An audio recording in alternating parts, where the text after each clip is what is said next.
Dennis Rodman. Oh, here he comes, making a rather late entrance to the game. Dennis, is this normal? Well, Marv, you know what you get with him. You get the leading rebounder in the NBA, virtually no offense, the colored hair, the missed practices, the late planes. You also get a man who must live by a life in which there seem to be few rules except grab every rebound you can. He started on the bike at 6:15, came back in here, didn't start dressing till 7:20, and now it appears Dennis Rodman is ready to play. John Lucas says the thing he finds most interesting is that he watches more game tape than any player he's ever had. Let's go back to Marv Albert and John Andres on the court. All right, Al, John Lucas has been very compassionate in his handling of the idiosyncrasies of Dennis Rodman. And the Rodman-Ewing matchup should be most intriguing. For Ewing, NBA Player of the Week honors, averaging 32 points the past week. Back with the lineups in a moment. Back in the garden, we're set for the introduction of the Hertz starting lineups. Knicks. Here to the starting lineups. First for the Spurs. At guard at 6'4" from North Carolina State, number 15, Vinny Del Negro. At guard at 6'8" from Georgia, number 40, Willie Anderson. At forward at 6'7" from Tennessee, number 3, Dale Ellis. At forward at 6'8" from Southeast Oklahoma State, number 10, Dennis Rodman. And at center at 6'9" from DePaul, number 34, Terry Cummings. The trainer is John Anderson. Assistant coaches Ron Adams, George Gervin, and Tom Thibodeau. The head coach is John Lucas. Injured and not playing tonight, Jack Haley.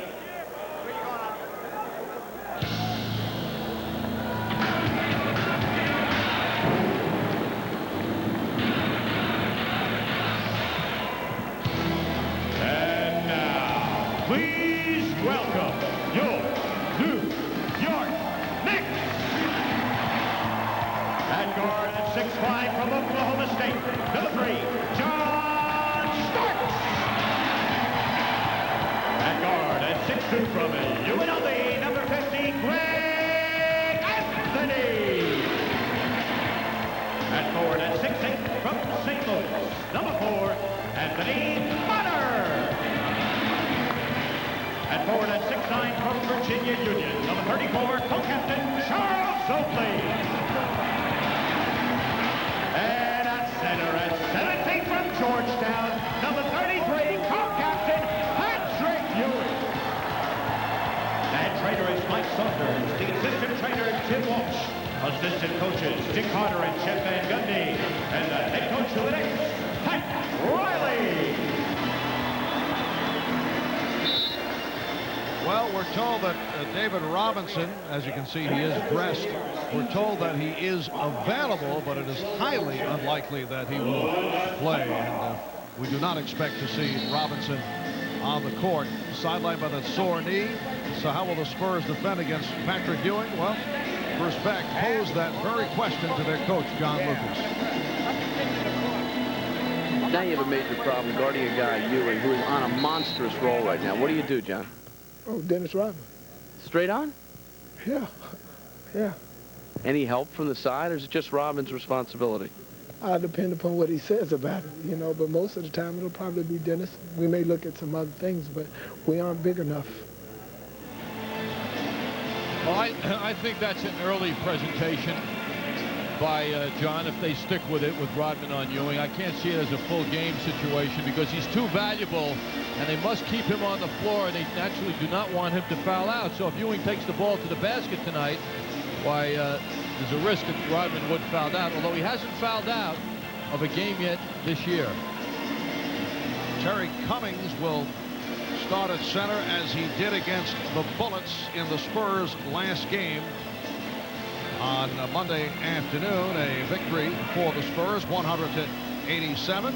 San Antonio playing without David Robinson in that game for the first time in 119 games. Dennis Rodman on the opening tip, just standing there, and it's Ewing on the follow. I don't think I've ever seen a center jump handled in that manner. He is a free spirit. I mean, he does what he feels like.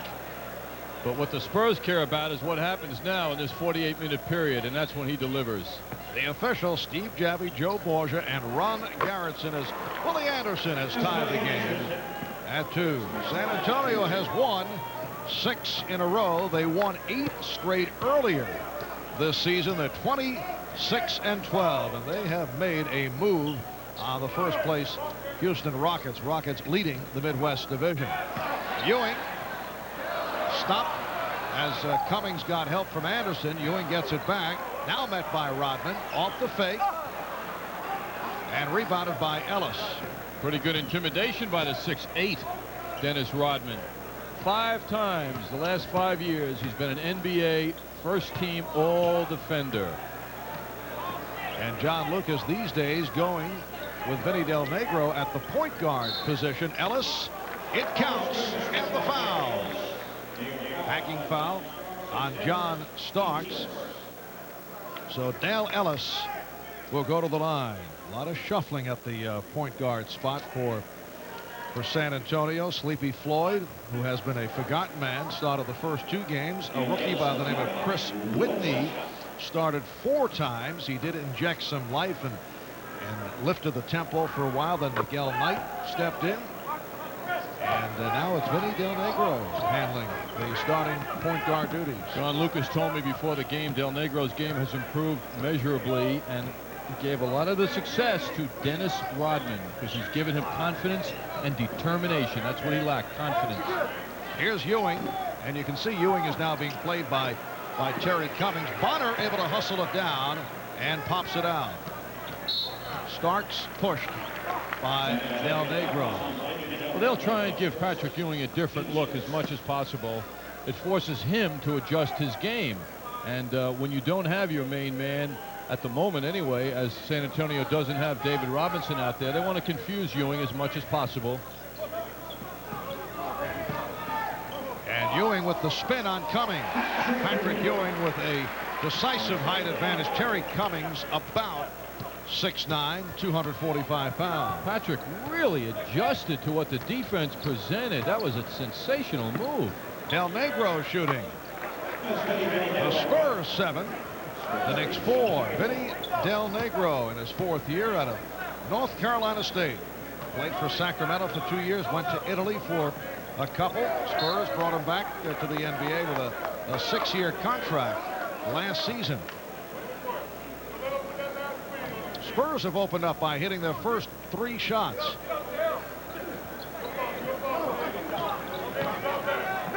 They collapse on Ewing, giving Anthony the open 3. And the rebound handled by Ellis.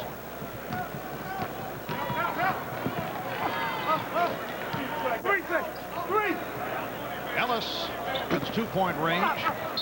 Rebounded by Rodman, and a loose ball foul is called. He was pushed by Ewing.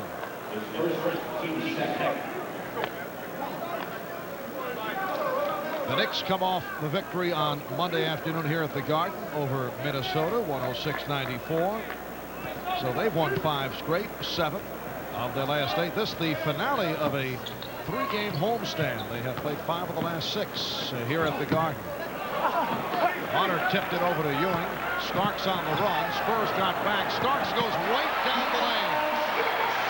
What a great move by Starks. 2 men on him, and he just split them. They couldn't decide who to pick him up, and while they were deciding, he just took advantage and split them. The Spurs lead 7-6. Anthony guarding Del Negro. Pick and roll with Cummings. So Ewing came right out perfectly to help out after Oakley came up and double teamed. Again, Anthony wide open. Yes, that's a 3 for Greg Anthony, and apparently was the recipient of some taunting from the San Antonio bench and had something to say. It looked to be J.R. Reed who exchanged words with Greg Anthony. The Knicks with a 9-7 lead. Anderson, and that ties the game at 9. Willie Anderson, recovering from his knee injury, is getting back into groove more and more these days. Nice move there by Anderson, trying to come up with a steal. Yes, Willie missed the first 39 games.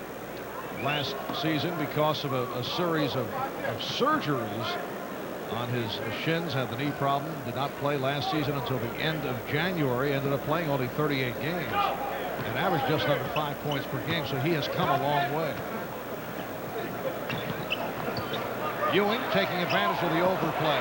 Cummings gambled, went for the steal. And Ewing wisely worked his way to the hoop and got up above anything that San Antonio could present. Anderson. And Bonner chases it down. Starks.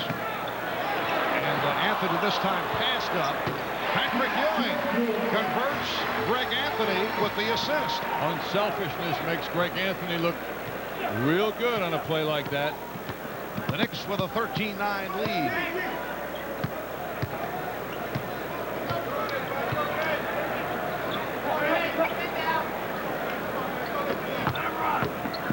Del Negro.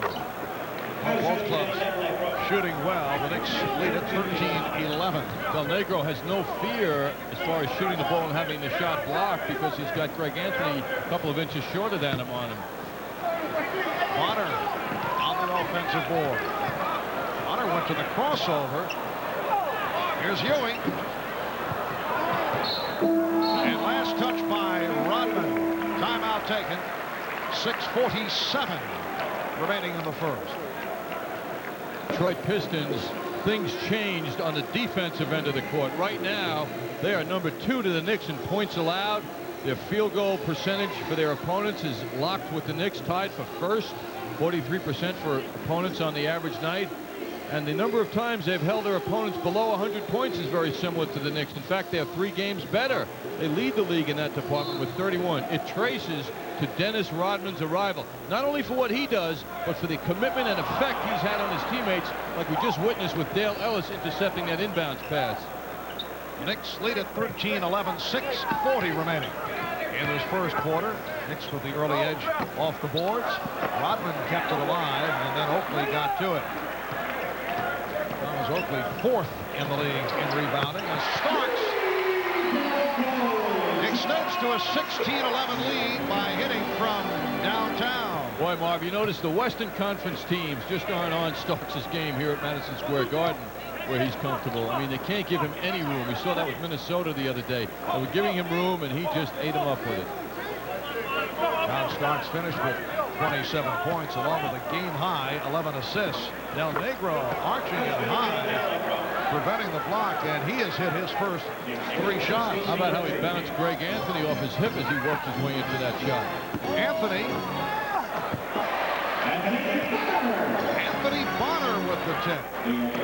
So hard to do in a move like that. Usually it's an offensive interference by the offense because that ball was right above the rim, and Bonner's timing was perfect. The Knicks 18, San Antonio 13. Again, they isolate Del Negro against Anthony.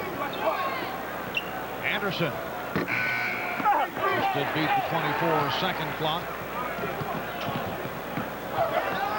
Here's Oakley. Yes.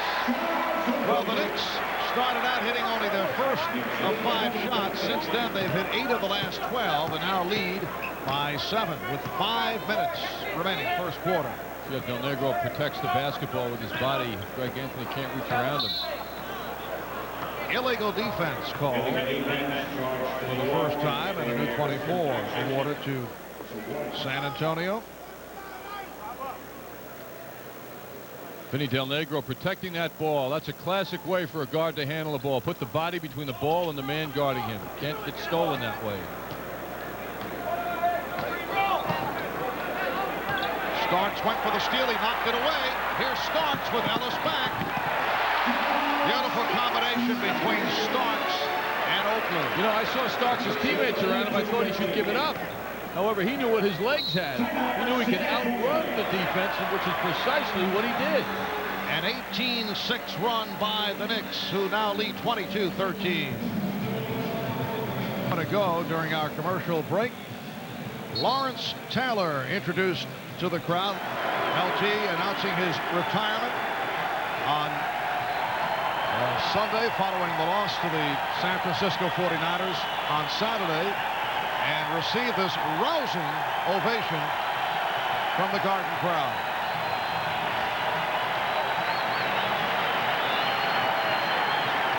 Lawrence has a great presence about him in that he would walk out on the court and wave to the fans. He really relates to the crowd and loves being here. Boy, you could see Marv right as the game opened, him yelling out to Charles Oakley that he was here. He wanted Charles to know that he was present and putting pressure on Charles. He's like a kid, you know. He just loves to be around sports.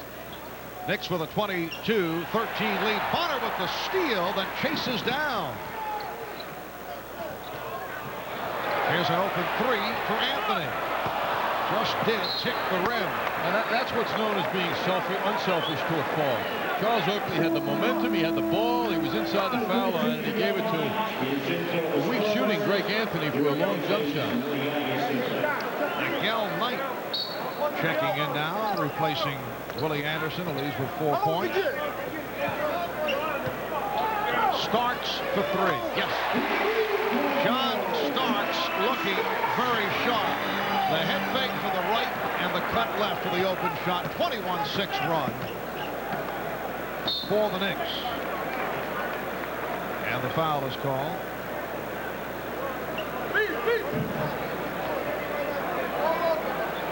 Apparently a leg block was called, so a new 24 given to the Spurs. Here's Ellis. The Knicks now lead 25-15.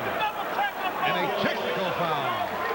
Oakley and Rodman pushing and shoving, and Rodman drew the technical foul, as did Charles Oakley. We're taking another look at it. Both players going at it. Rodman with a severe shove there at the end of the move. The whistle was blown. He's pointing at Charles, and he did it. Yes, a double technical on Rodman and Oakley. Starks. Bonner and Rodman battle. And last touch by Bonner. A couple of the great effort players out there. Oakley, Bonner for the Knicks, and Dennis Rodman for the Spurs. Keep going. 3:20 remaining in this first quarter. Marv Albert, John Andres, Al Troutman, Walt Clyde Frazier, Ellis. Dale Ellis from 2-point range. He's hit 3 out of 4. He has 7. Knicks have to try and smother Ellis. He's on his game, and when he is, he'll kill you from outside. Nice give and go. It counts, and the foul. Bonner with the scoop, and he'll go to the line. Ellis called for the foul. Here it is, his first. John Starks joined the double team, sees Bonner in close, who makes a very difficult shot look rather easy. Willie Anderson returns. Vinny Del Negro sitting down, have the hot hand. 3 for 3, 6 points. Anthony Bonner has struggled at the foul line. Not able to complete the 3-point play. The Knicks lead 27-17. They've led by as many as 12 here in this first quarter with just under 3 minutes remaining.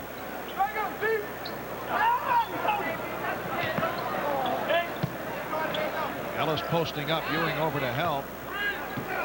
That's Ellis for 3. Dale Ellis, one of the great 3-point field goal shooters in the history of the NBA, hitting on his first, and he's 4 of 5 overall. Knick lead is now 7. Bonner, oh, what a play. Ewing had to adjust because he nearly got caught in midair and was able to give it up. Starks tried to draw the foul, and then a good play by Bonner to finish. 9-point Knick lead.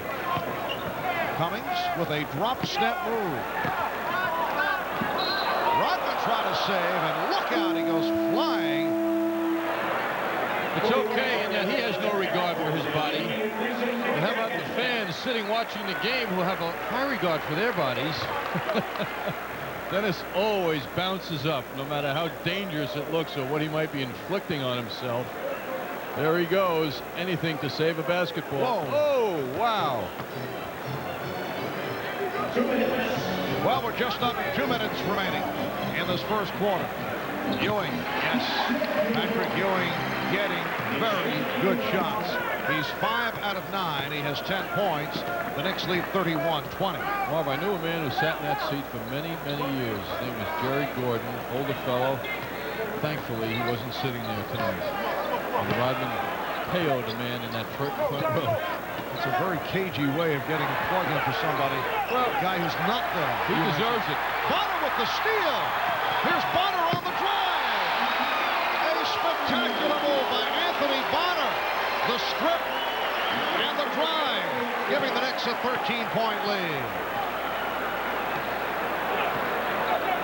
Bonner has 8 points and 4 rebounds. And the Knicks doing it with the fast break points. As you just saw, Anthony Bonner. There's Starks for 3.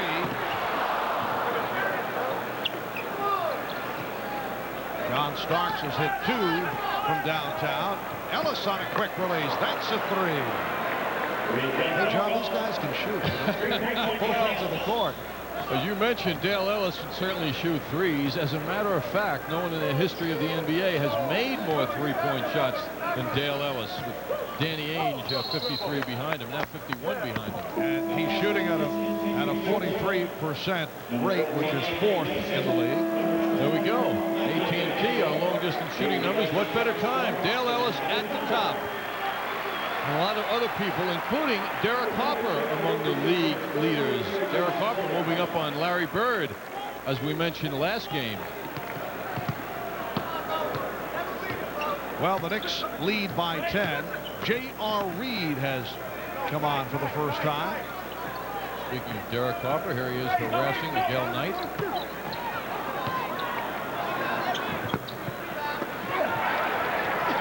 With the box out, Rodman stays with him. No second shots for the San Antonio Spurs in the first quarter here. Pat Riley doing some shuffling. Derek Harper, Anthony Mason, Rolando Blackman have come on. Mason changed his mind, getting it down low to Oakley. The ball was knocked away with only 0.5 of a second remaining in this first quarter. Oakley thought he was fouled and has some words with the official Joe Borgia. Mason for Ewing. After one, it's the New York Knicks 33, San Antonio Spurs 23. Hey. Back at the Garden with Lawrence Taylor, who moments ago in the new Pizza Hut promotion selected the right answer to a quiz that they give here at the Garden. And because he selected 1966, everyone gets free pizza. That's a lot easier than it used to be. The Knicks used to have to hold their opponents under 85 points. Well, I learned a long time ago, when you have 5 different answers, you just pick the one in the middle. Now, you've been talking a lot to Charles Oakley, LT, and I get the feeling if you played basketball, you'd beat Charles Oakley. You know, I'd be like a Charles Oakley, Barkley, some type of guy like that, because I like that physical type of basketball. Last quick thought. Every great retiring athlete has that one photograph that sort of symbolizes the end of their career. For me, it was you on the sidelines holding back the tears in deep thought all by yourself. What were you thinking about? I was just probably thinking that, you know, I was retiring and that Michael Jordan had a 4-month head start on me already, so I probably won't get beat the first couple of times I play golf with him. Well, you know from the standing ovation, New York's going to miss you, but you'll be around. Thanks a lot, Lawrence. Thank you. All right, Marv, back to you. All right, thank you, Al. You saw Dale Ellis hit his 3rd three-pointer of the night to bring the Spurs within 7. Lawrence Taylor played football at North Carolina at the same time that Michael Jordan was playing basketball. Ellis called for that foul, putting Patrick Ewing on the line. Lawrence is probably confused, as are many other sports fans, by Michael's current concentration on a sport other than golf after basketball. Probably waiting for this phase of baseball to pass through so he can engage him in some fun on the golf course. I don't know, Lawrence living right these days, winning the entire crowd a free pizza in the new Pizza Hut promotion. That's unbelievable. It was a quiz. He had the right answer. Interesting how he said he focused on the number in the middle. Right. Kind of characterizes his career, Mark. Did he focus on things in the middle? Apparently master of the guess on the multiple choice. Dale Ellis doing it in every phase of the game. Off the drive now. He has 18 points. He's hit 7 out of 8 from the field, and the Spurs are within 7. Rolando Blackman, the tip missed by Charles Oakley. The Knicks leading by as many as 13, now lead by only 7. Rolando Blackman is out there to think about defense more than offense, that's for sure. They got to put this Dale Ellis fire out. 18 of 28 points is ridiculous. Well, Ellis going off the mark. Look out. The official, Ron Garrison, had a duck away. Derek Harper called for the foul. Now Charles Oakley will sit down. So Pat Riley has Patrick Ewing along with Anthony Mason and Rolando Blackman on the front line with Derek Harper and John Starks at the guards. Starks on Ellis is a tough one. Harper off the steal. Harper for Ewing. Beautiful play. Derek Harper with the setup for Patrick Ewing. Anthony Bonner left the bench to go back to the Knicks dressing room. We have not received a report on Anthony, but he's back on the bench after having an outstanding first quarter. 8 points and 4 rebounds. Ellis, fadeaway. Ellis. Man, when you're feeling it, shots like that go in. You don't see a shot like that very often in the flow of a half-court offense, but Ellis is on fire. He's got to be knocked down more. They got to take some of his balance away, shake him up a little bit, use a foul. John coming out for the aggression here early. Blackman line drives it home, and the Knicks lead 39-30. Ellis comes in averaging just under 16 per game. He already has 20. And we're early second quarter. Got to make the man flinch before he shoots. Starks guarded by Ellis. He's too big for Starks. I should say Ellis guarded by Starks, and try to post him up. Anderson with a wild shot. Rodman gets to it. 3 rebounds for Rodman. And it was turned over by Ellis. No room to put the move on along the sideline. Blackman at 6'6" can bother Ellis. On that play he did. Had his hand up on him and still had his balance back, so Ellis couldn't go around him. Spurs with their 5th turnover. Knicks with only 2. 3 minutes gone by in the second quarter. Ewing with the fake. And Patrick Ewing is operating from inside. His shot selection has been excellent, and he has been getting off good looks right throughout. Ewing now with 16. He's 7 of 12 from the field. Knicks by 11. One of the problems for the Spurs is Nigel Knight's inability to penetrate. They do not have excellence in the ball handling department, so Harper's able to keep him outside. Take a look at Dennis Rodman on Starks, handling Starks with a little hug, and speaking to the referee and anyone else he wants to chat with. Lloyd Daniels, product of New York City, checking in for the first time. Not been getting the playing time as of late. Both clubs shooting well here in the early going. Blackman. Oh, Rolando going to the left hand. Accomplished shooters can use either hand when they shoot the ball, and the situation called for the left. He tried to do it with his right hand, he wouldn't have made it work. So the Knicks settling down, now lead by 13. It is their biggest lead of the night. The foul against the Spurs. Oh, and Starks taunting Rodman. Rodman clapping in his face. And a technical foul on John Starks, and Dennis Rodman loved it. And they are face to face, and Charles Oakley now getting between them. John Starks not happy about that elbow. And Rodman followed him at the other end. Rodman is continuing to talk to John. Always with a smile, though. He's trying to goad him into a response right now. John, learning from past mistakes, trying best to ignore him.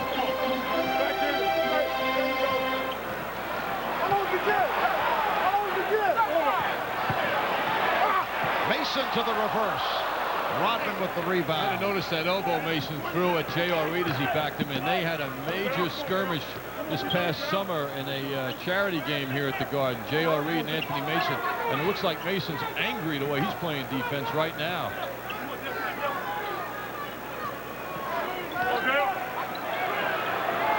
Shot clock at 3. Ellis for 3.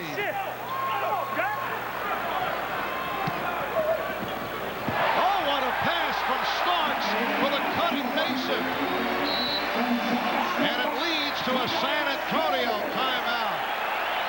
The Knicks on a roll, lead by 15-7, 11 remaining in the second quarter. Now he's playing assorted people. John Starks is the victim now of Rodman getting bothered. Rodman very physical. Starks noting it to the official. Rodman incited Starks into a finger-waving situation, and then Rodman wouldn't let up on Starks, chatting away with him, trying to incite a response out of John, which he gets initially. Charles Oakley comes over to play peacemaker. Rodman keeps chatting. Meanwhile, the Knicks with a 12-4 run have upped the lead to 45-30 with 5 minutes gone by in the second quarter. Here's Reed. Mason stripped him.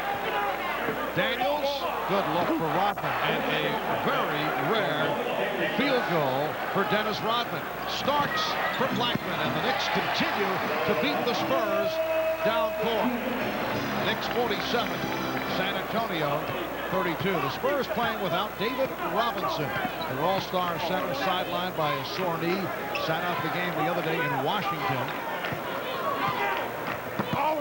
Reed had it knocked away again by Mason, and then the quick play by Stark. J.R. Reed is having a very difficult time with Anthony Mason.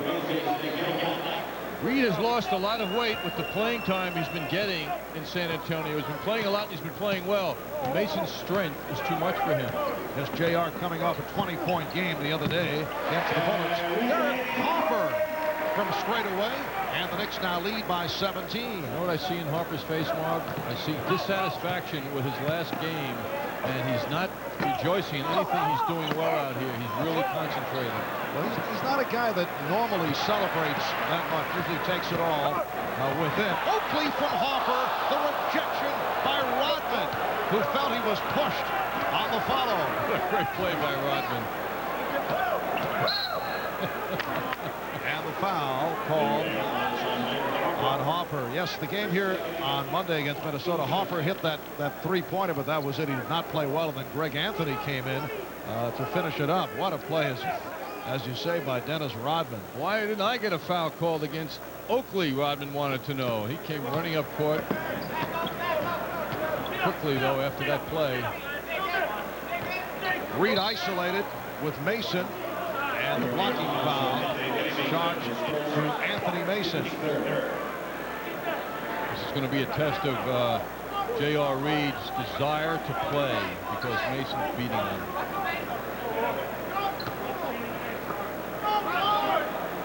Some guys will get quiet and go away. Some guys will demand the ball and want to go to work even harder. It all depends what's inside your stomach. And Daniels able to go off glass to hit. Delay of game warning called on the Spurs. Terry Cummings getting set to check back in as we come up on 5 minutes remaining in the half.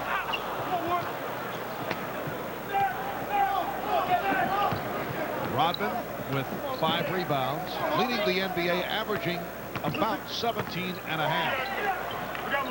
Daniels with the recovery. Daniels backing Blackman. Changed his shot. Played well by Rolando Blackman. Last touch by the Spurs. Now a discussion. The outside official, Steve Javi, motioning Joe Borgia over. And apparently they'll jump it up. Marv, what we're witnessing here in the first half is the effect of the absence of David Robinson, because the Knicks are getting layup after layup, fast break after fast break, shots around the basket, no shot blocks by San Antonio. He's the 4th leading shot blocker in the NBA, the man at the end of the bench, David Robinson, 10th leading rebounder. So without his intimidating presence, the Knicks are having a party around their basket. David Robinson underwent an MRI on his right knee yesterday. He has been in discomfort the last couple of days.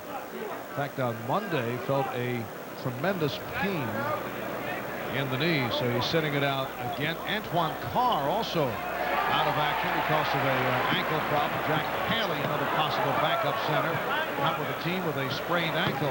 Starks giving the Knicks a 51-34 lead. 12 points for Starks. Ewing, the high man for the Knicks, with 16, and he is about to check back in.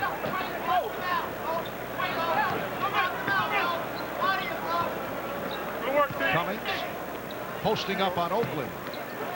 And the foul called on Starks. That is his second. Nice follow by Lloyd Daniels going to the boards. Marv, the mention of David Robinson, you mentioned his leg underwent an MRI yesterday. Apparently, the wording is there's no structural damage to his knee. He has tendinitis, and his condition is listed as day-to-day. He apparently could play tonight, as I mentioned earlier. Ewing switching off to Daniels.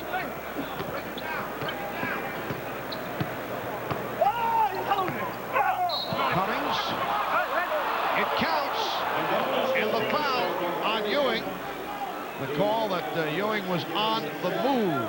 He was looking for a charge. Ewing picking up his second foul. Nice pick and roll play. Del Negro to Terry Cummings. Cummings rolling in. Knicks a little late. Oakley, it looks as though, could have gotten to Cummings sooner than Ewing did. Interesting offensive explosion by the Knicks in that the Spurs, who have played such good defense this year, as we showed you earlier in December, allowed 57 points in a half, which is the most they have allowed in a half this season. The Knicks already at 51. The San Antonio team that has won 6 in a row. Hopper trying the three, rebounded by Rodman. The 6th straight coming at Denver, at the Lakers, wins at home over Minnesota and Phoenix, and then wins at Dallas and at Washington. Rodman with his second field goal. Rodman has taken 3 field goal attempts in the last 2 games and has already taken 2 here in the half. And Ewing foul. Took a shot from Cummings. Well, so far this season, and this is a unique statistic, Dennis Rodman has led the Spurs in rebounding in 8 games in which he has not scored a point. Remarkable. I was looking at the numbers today, Marv. Throughout this season, looking at the field goal attempts and the minutes played, he basically takes a field goal attempt every quarter. Actually, under that, he takes under 3 a game. And the numbers that you mentioned are quite vivid as we look at them now, leading the NBA now at over 17 a game, and having led the Spurs 8 games in rebounding in which he hasn't scored. Remarkable numbers. But John Lucas points to the effect he's had on the rest of the Spurs, getting them to commit themselves to defense, and the statistics showing that they allow barely over 90 a game bears the effect he's had. John Lucas has handled Dennis Rodman in a most unusual manner. He's kind of let Rodman do what he wants. A lot of coaches would not believe in that philosophy. Daniels, the makeup of this club, though, he might be able to get away with it. But what happens if you have another unique character? You let him do whatever he wants? Do you let him show up at the last second, not go through pregame warm-ups? John, you'll have those answers when we come back. A timeout has been called. 3:01 remaining in the half.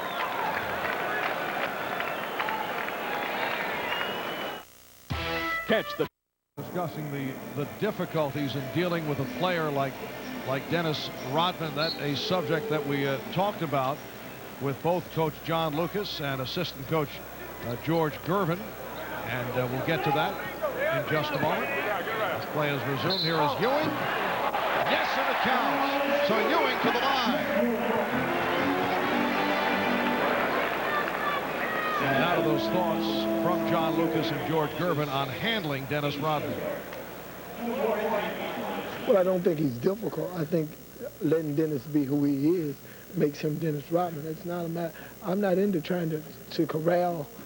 You know, sometimes the best show horses don't need a saddle. You just need to put them out there. He has been treated differently than any other player. I mean, we understand that.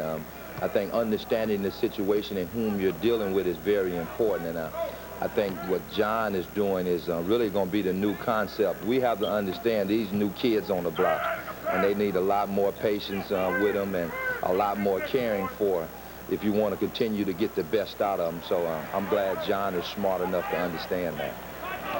The Spurs have taken what really amounts to a hands-off approach with Rodman, allowing him to indulge, you might say, in his eccentricities like his changing hair color and being late for practice and pre-game warm-ups. But what they must have, they say, is that he play hard every night, which he does. And also, do not get ejected from games. Although Rodman said, I will not get ejected from the big ones. And so far this year with 3 ejections, they've been games where the outcome's already been decided. Illegal defense call. Dale Ellis checking back in. Knicks lead 55-41. John, as we saw earlier tonight, he entered the court area just before the introduction of the lineups. So we had Al Troutwood camped outside the locker room as we were checking out just when Dennis Rodman would make his move out of the locker room. He's in there doing the exercise bike, getting ready for the game in his own way. He feels he doesn't have to shoot around because he hardly takes shots. You know, when he was with Detroit, as Oakley misses, Ewing with the tip, and it's rebounded by Cummings.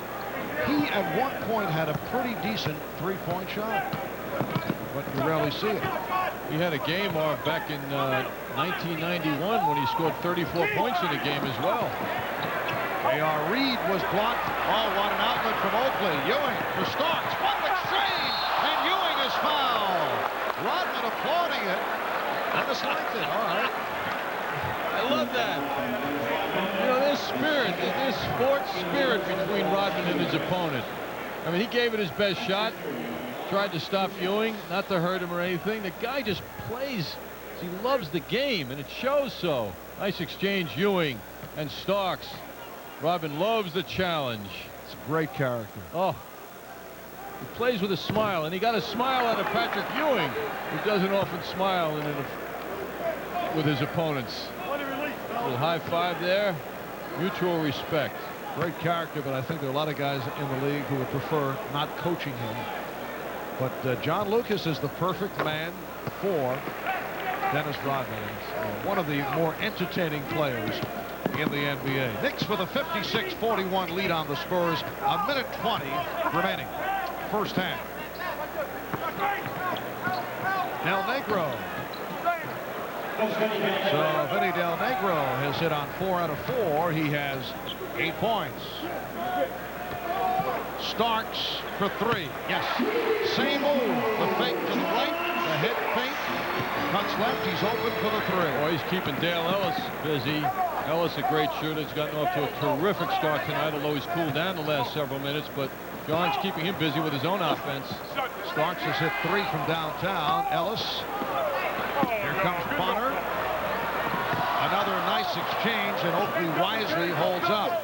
Anthony Bonner, incidentally, who went back to the Knicks locker room, apparently pulled a groin muscle, suffering a slight pull, but is okay, and is back on the floor. 22nd timeout is called by the Knicks with 9 on the 24-second clock. 29 seconds remaining in this first half. Well, coming up Friday night, the Knicks and the Magic in Orlando. So it will be Patrick Ewing going against Shaquille O'Neal. The Knicks and Orlando. That'll be Friday night right here on MSG. Knicks back home on Sunday for the Philadelphia 76ers. And the next Tuesday home for the Phoenix before heading out west for 3. Well, Patrick Ewing appreciates the absence of David Robinson, the #2 scorer in the NBA right now, by 12 points behind Shaquille O'Neal, who leads the NBA. Shaquille also 5th in rebounding, right behind Charles Oakley. Patrick Ewing off a gorgeous lead. from John Starks. A number of superb passes thrown here in the first half by the Knicks. They now lead by 18. 20 seconds left in the half. And the Spurs, they're such an unconventional team, you would think they would hold for one. John Lucas did make that point, but you never know. Here's Cummings, and he will shoot it with 5 on the shot clock. And Starks racing the clock, takes a hit from Cummings. Not a good foul. With the Spurs over the limit and 2 seconds to go.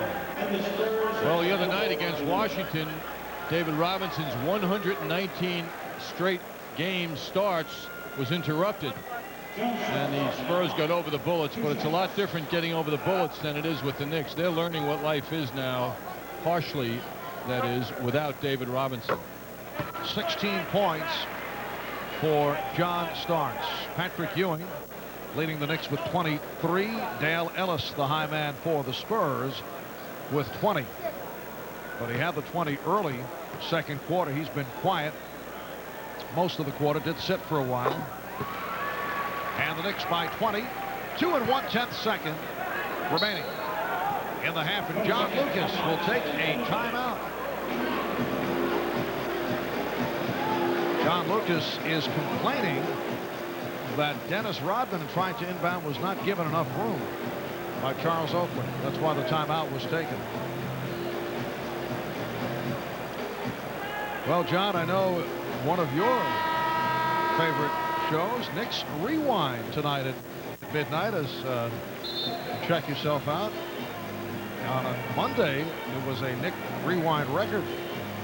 Game was replayed at 8, and at midnight, saving yourself a lot of tape recording, because I know you use the VCR to check things out. It's almost as if you're like a Pat Riley, I would say. You know, just looking at that videotape just to see how you did. I'm a hoop fanatic. You are.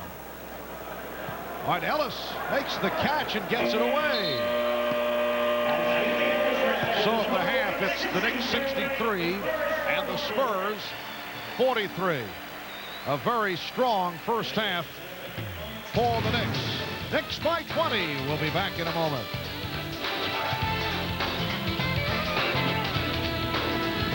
Yeah. And you'd let me hold the remote control. Well, at least there's Amstel Light. It's okay.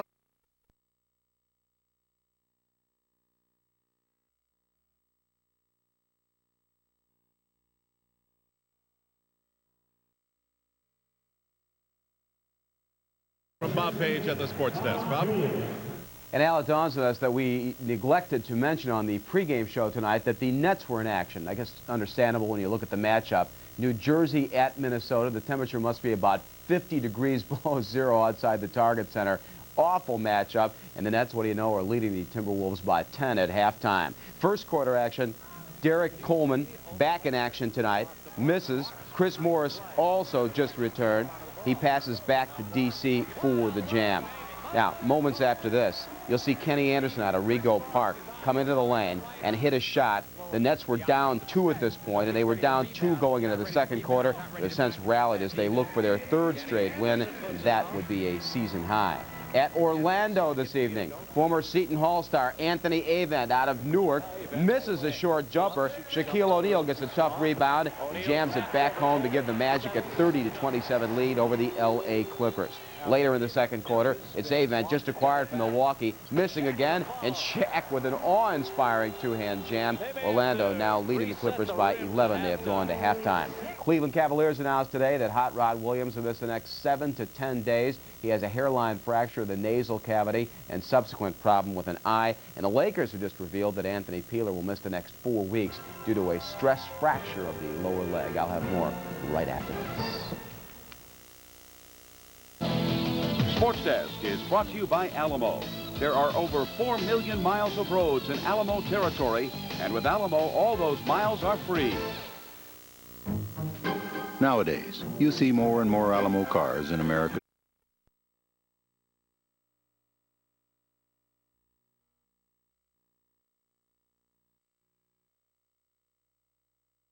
Media to discuss what looms as the game of the year in the NFL, this Sunday's NFC title clash with the San Francisco 49ers. Now, Dr. Johnson says that Emmitt Smith will definitely not be bothered much by that separated shoulder. Emmett will play, and he won't have a shoulder problem. I pronounced him healthy. I don't think Emmett will be hesitant. I think Emmett will be raring to go. And he'll be ready to go. He won't be hesitant. Major League Baseball owners meeting in Florida, surprise, have adjourned without naming a new baseball commissioner. Milwaukee owner Bud Selig will continue on an interim capacity, and you can bet that that makes Bill White a very unhappy man. The lame duck National League president, trying to retire, told me last week at Steve Carlton's Hall of Fame press conference that he feels he cannot leave until a new commissioner is found, and that retiring American League president Dr. Bobby Brown is in the exact same situation. White told me he would take a dim view if the search drags on too much longer. It's hard to believe any quality person will want to be baseball commissioner, basically an errand boy to the lords of the game. Back to courtside after again this time out. If you give up AT&T quality and call from Atlanta to Boston with someone else, here's your big savings. Leaving AT&T doesn't make a lot of sense.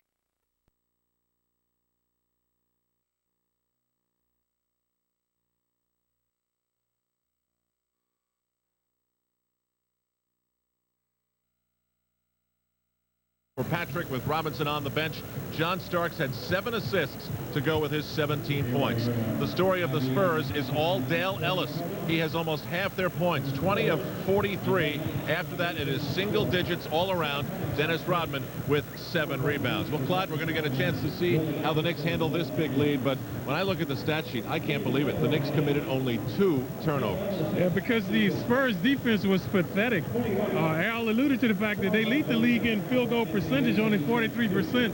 The Knicks have pulverized them tonight. You mean field goal percentage against them? Against scoring. Yeah. Well, let's take a look at the highlights then. The story of the first half. It's brought to you by Minolta, makers of the new Freedom 105 EX, only from the mind of Minolta. Patrick Ewing, as you might expect, although sometimes it doesn't always happen, in the absence of a star player, he has risen up. Right.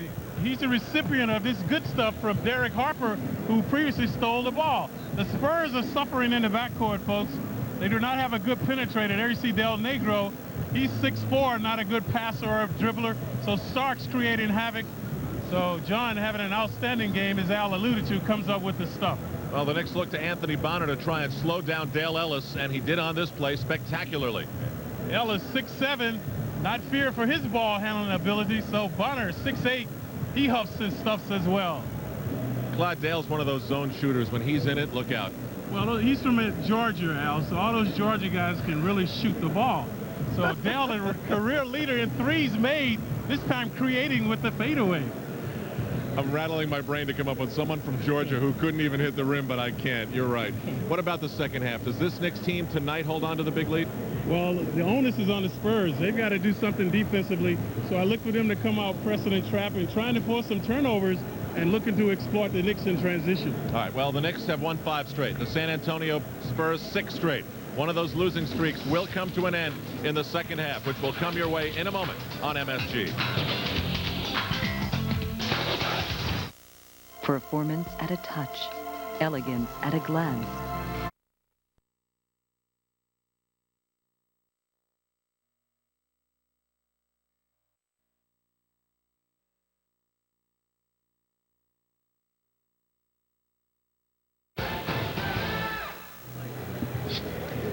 Back at Madison Square Garden, where the Knicks are up by 20, and John Andres has just finished scouring the crowd for freebies. He's back with Marv Albert. Marv?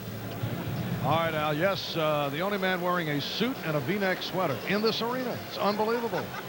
I'll look at the shooting in the first half, John. The Knicks 54% on 26 out of 48, and the Spurs 45%. So they cooled off after the good start. Knicks have had the edge off the boards. 9 offensive rebounds within the 22. And in the turnover department, Spurs with 7, Knicks with only 2. We're talking about how tough the Spurs are on defense. Well, it didn't show in the first half. The Knicks dominated them. Points off turnovers. The Knicks 13. Rodman and Patrick Ewing. That was the matchup to begin the game in the absence of David Robinson. And I think the Spurs learned a lesson. Hurry up, David. Get back. Get healthy. No way Dennis Rodman could keep up with the numbers that Patrick Ewing put forth. That was a matchup only briefly, and from time to time, John Lucas likes to change up. So we'll see Dennis Rodman go up against Patrick Ewing, but for the most part, it was Terry Cummings facing Ewing. So the third quarter is underway. The Knicks lead by 20. That represents their biggest lead of the game. Sleepy Floyd has come on for the first time and gets right to it. Eric Sleepy Floyd, who did not play at all tonight and has not seen much action this season, starting the second half. Obviously, John Lucas is not happy about what he has seen. Again, they give the three for Greg Anthony. And for the second time tonight, he hits it. Both of Greg's field goals, three-point shots. The strategy of the opposition so often has been to give Anthony the open shot. They challenge him. They figure he's not going to beat him from the outside. Here's Floyd. Rebound, Rodman. Eric Sleepy Floyd, a teammate of Patrick Ewing at Georgetown. Knicks double teaming well, switching on defense quite well, and Ewing stops that drive attempt. Ewing stopping Floyd. Ewing at the other end looking for that pass that went way off the mark. Ewing now guarded by Rodman. Oakley could not handle the pass. J.R. Reed starting this third quarter. Very small team on the floor for San Antonio. Here's Ellis.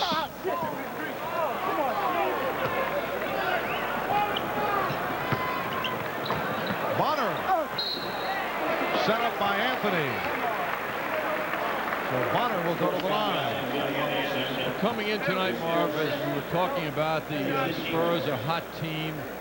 So hot they've won 11 of their last 12 coming in tonight. But, you know, looking at the opponents and the parity around the league, and in many cases the weakness of many of the teams around the league, upon investigation, you see 11 of 12 wins came as a result of some weak opponents. In fact, only 2 of the 12 had records over 500. Phoenix, who they beat 5 games ago without Charles Barkley, and the other game against a 500-plus team is Golden State, who they lost to. So they've really been feasting on sub-500 teams of late. Spurs' last loss at Golden State, that was back on the 6th of January. Anderson, nice spin move by Willie Anderson. He has 6 points. The Knicks 67 and the Spurs 47.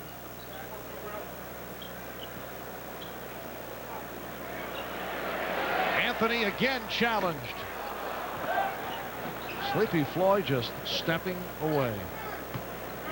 Well, you know, Greg on that shot took it without really looking at the rim, and that's something you mustn't forget. It sounds so basic, but a lot of times players don't look at the rim enough. Once again, Ewing rejects his former college teammate, Sleepy Floyd, and it led to the fast break bucket by John Starks. Willie Anderson did a good job catching Starks, but John is so determined. He just doesn't accept being stopped, and he really beat Anderson, who lost his balance. The Knicks by 22. San Antonio Spurs playing without David Robinson. Sitting out with a sore knee. Nice move by Reed, but he threw the air ball. Shot clock is down to 2.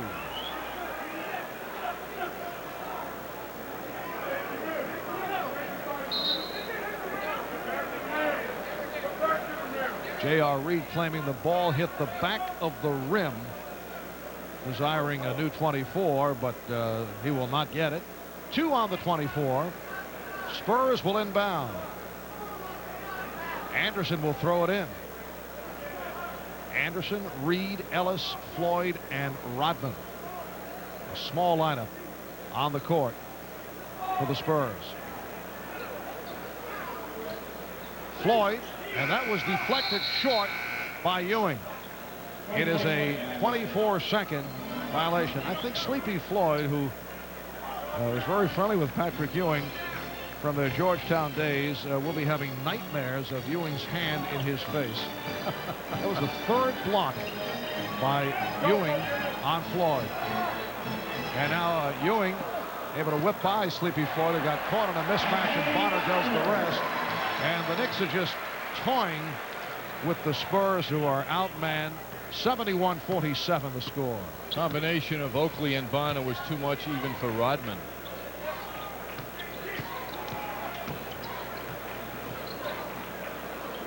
Ellis for three. Well, Dale Ellis hitting his fourth from downtown. He's 4 out of 6 with a three-point shot. He has 23 points.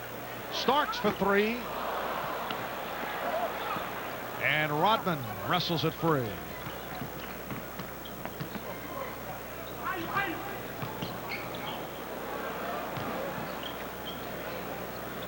Here's Floyd. The Knicks 71 and the Spurs 52.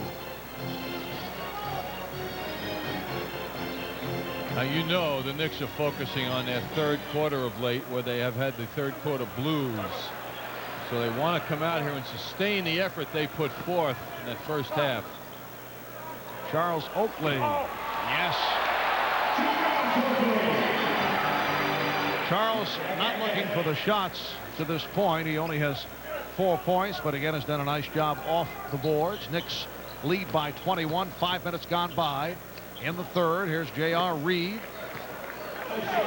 Against Minnesota the other day, the Knicks are outscored by 13 in the third quarter. Against Detroit in the prior game, they're outscored 24-12 in the third quarter, which led to problems in the second half. Anthony getting the pick. Starks, yes. Oakley was wide open for a pick and roll, but Greg Anthony did not see him, went the other way, and the Knicks get the field goal out of it, lead 75-54. You know, Marv, the more you see San Antonio play defense, the more you think that the statistics really are deceiving, and that they only allow 90 a game like the Knicks do. But they don't have the individual commitment to defense as the Knicks do. They depend so much on David Robinson's presence.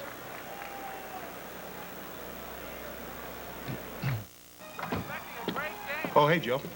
Hey, Joe. Hey, Bob. How's it going, man? How's it going, man? Great. Game's almost on. Got any Bud Light? Sorry, I'm fresh out. Fresh out. Fresh out. Well, I'm out of here. Hide the Bud Light. Joe's coming over. Hide the Bud Light. Big Mouth. If you want great taste that won't fill you up and never let you down, make it a Bud Light. Come on, where'd you hide the Bud Light? It's in the garage. In the garage. It's about time and making the most of it. When was the last time you broke the sound barrier on your way to work?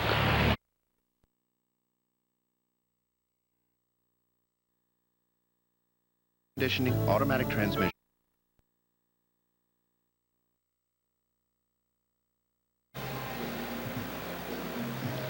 Boomer Esiason on hand, along with Lawrence Taylor. Boomer in the news yesterday, did not care to comment on the departure of his friend, the former head coach of the New York Jets, Bruce Coslett. Wanted to put some space between the firing.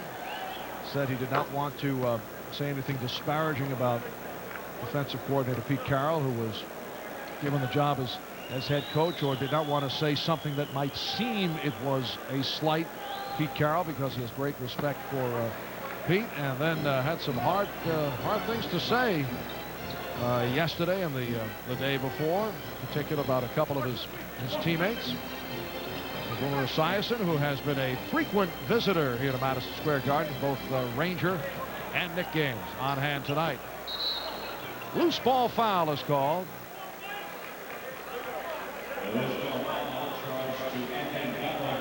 Foul on Bonner. That is his first. 6:05 remaining in the third quarter. The Knicks 75 and the Spurs 55.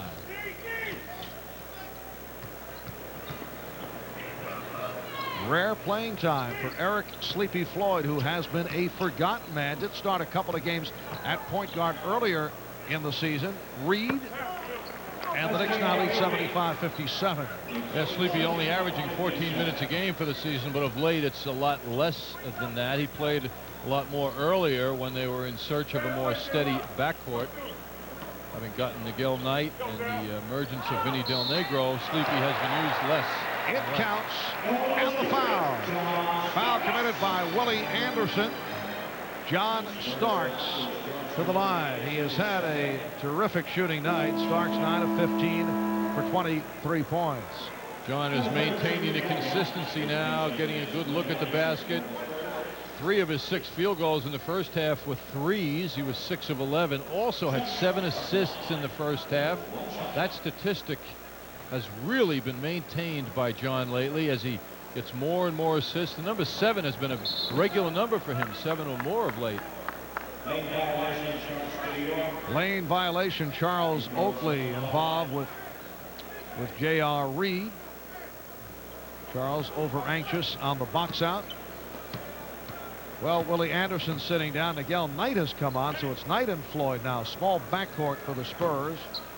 Reed, Rodman up front along with Ellis. Loose ball foul on Rodman. That is his 3rd personal. Most unusual. Rodman plays so hard, and there are collisions like there just was with Oakley hitting the floor. Compliments of Rodman. Rodman then goes over and sticks his hand out to help him up. He does that quite often with his opponents. He plays hard, but he gives off no bad feeling. Knicks by 20. Anthony. Nice move around Floyd to give the Knicks a 79-57 lead. I would say, without looking at the bench, that will make John Lucas make a change. Floyd was victimized too easily by Greg Anthony. Starks for Anthony, who was hanging, but overthrown.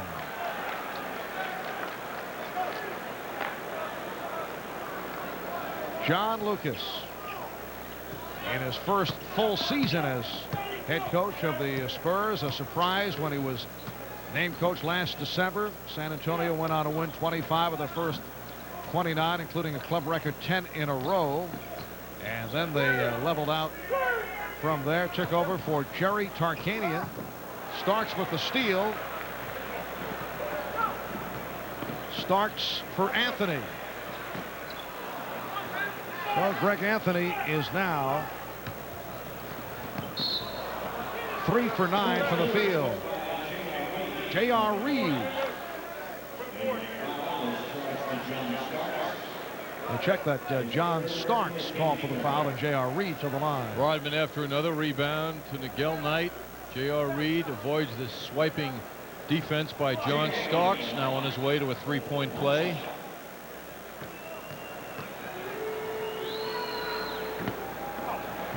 .415 remaining in the third.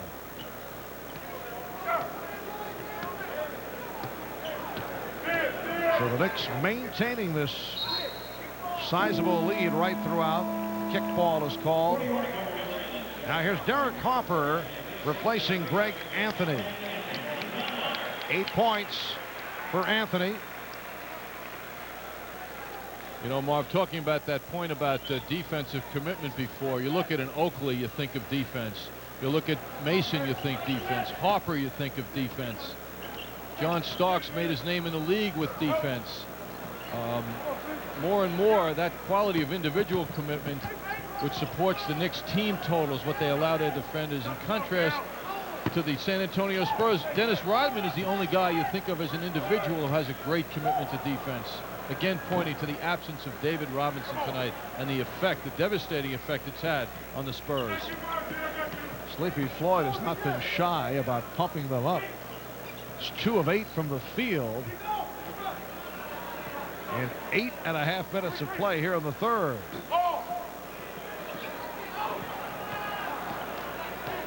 And Ellis gets to it.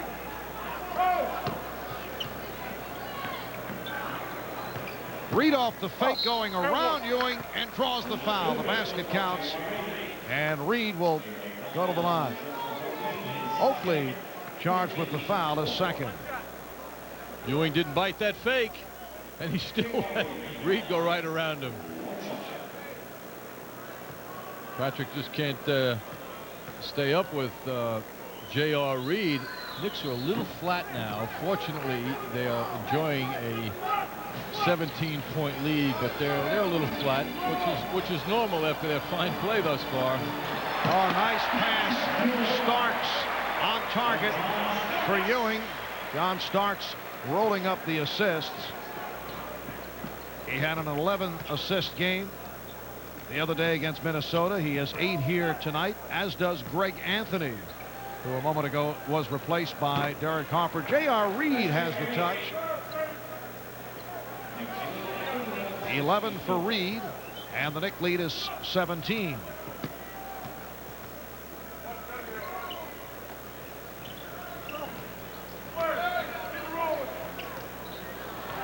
Ewing's pass rejected by Ellis. Oakley. Ewing with the tip. Oh, Rodman upset. Fired the ball. A guy that works as hard as Rodman does on the boards to box out, to see a tip in tells him that someone didn't keep Ewing away, and that's infuriating. Ewing with the steal and leads the break.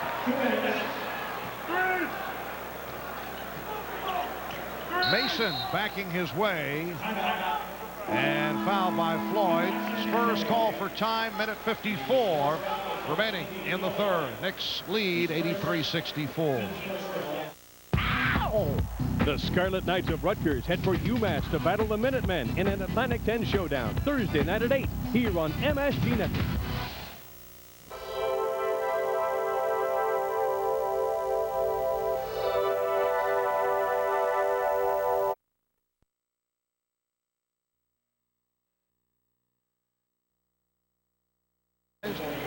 At St. John's Hospital in Rockaway with upper respiratory problems. Red Holzman is taking in all the action, as he always does, either in person here at the Garden or via the television. And we send our best wishes for a speedy recovery to Selma. Our regards to Red. We hope to see both Red and Selma here at courtside in short time as Miguel Knight opens up this fourth quarter. And the Knicks lead 83-66. Marv Albert with John Andres, Al Troutwick, Walt, Clyde Frazier. And check that, a minute 20 remaining in the third quarter. John, did I say open up the fourth quarter? Things are just racing along. And Reed is able to hit. You know, when you enjoy what you're doing, it goes so fast. Well, when you're watching Knicks Rewind tonight, Marv, you'll have a chance to hear that again. To hear my error. As Patrick Ewing pulls his way in, he has 29, and the Knicks now lead 85-68.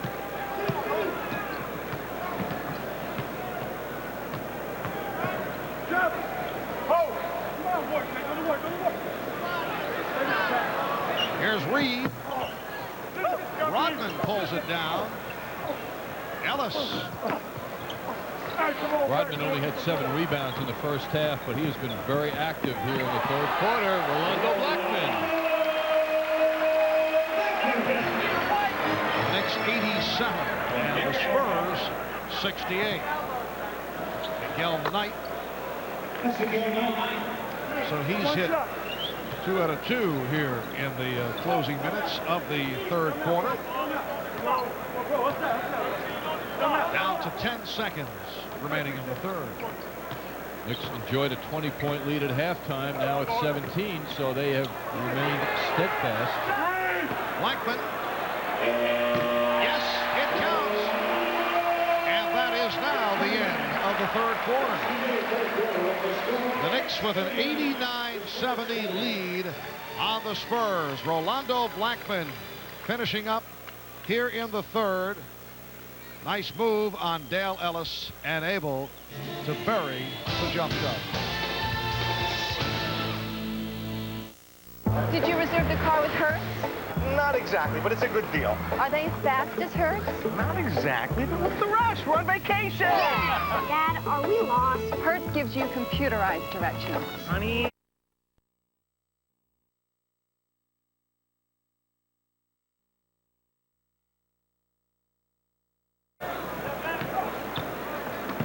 Here's Hopper. for three.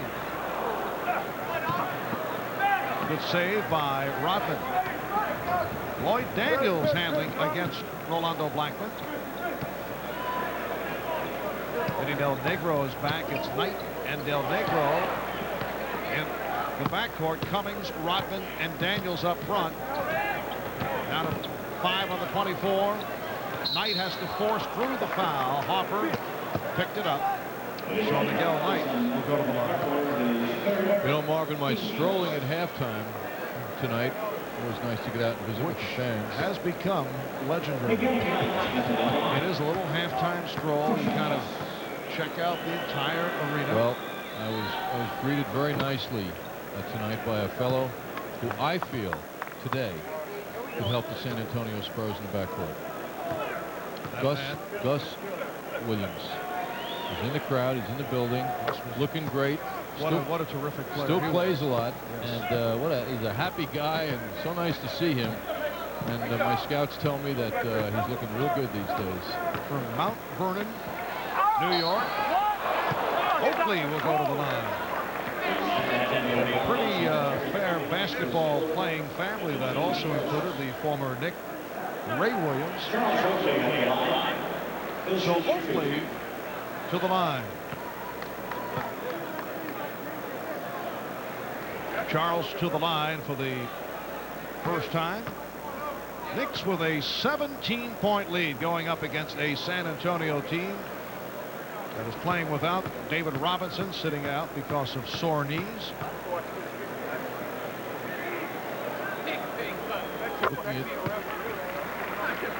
Taking a look now at the leaderboard in the rebounding department in the NBA. Charles Oakley has moved up to 4. Dennis Rodman, who we have talked about steadily tonight, leading the NBA as usual, as he has the last 2 years. And Shaquille O'Neal, Patrick Ewing's good buddy on Friday night, is 5th in the NBA. Minute gone by in the 4th quarter, and the Knicks lead 91-72. Del Negro. Interesting point John Lucas made to me about Del Negro's game. He said, I'm trying to get him to go more north and south instead of east and west. Del Negro is going toward the basket more now, as he just did, which is a north and south direction, as opposed to laterally across the court. It's really helped his game. Well, he's hit 5 out of 5 here tonight. Mason jockeying for position, and a foul call. It's on Rodman. That's 4 on Dennis Rodman. Well, Mason with a terrific strength in that arm, holding off Rodman.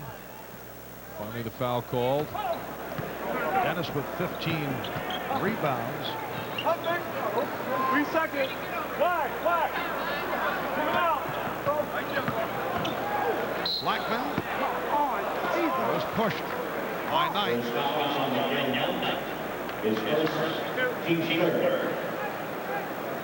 13 foul called on the Spurs, so Blackman will go to the line.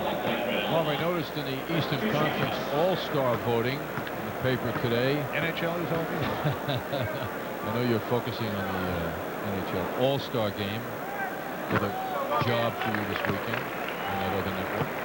But in the center area, I see Patrick Ewing has climbed up to the 2 position. He was way down. He's right behind Shaquille O'Neal. And Charles Oakley, number 9 in forwards in the East. Now, Sean Elliott's 2.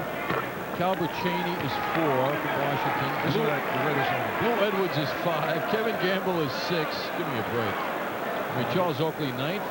And Horace Grant 10th. I mean, it should be reversed. Well, there's been some... Grant should be first. Some ballot box stuffing in the early going of the voting. It's beginning to show some signs of reality. And Miguel Knight claims he was hit on the arm, has been on fire here in the 4th quarter. The Knicks now lead 93-76. Starks finding some room and then held by Daniel. Also interesting to note that Derek Harper was 6th in voting in the East. B.J. Armstrong, Kenny Anderson, Stacey Augmon, Nick Anderson, Mookie Blaylock, and then Derek Harper. That's okay. The guard thing isn't too arguable, but certainly the forward situation has to get straightened out. Blackman into the running hook.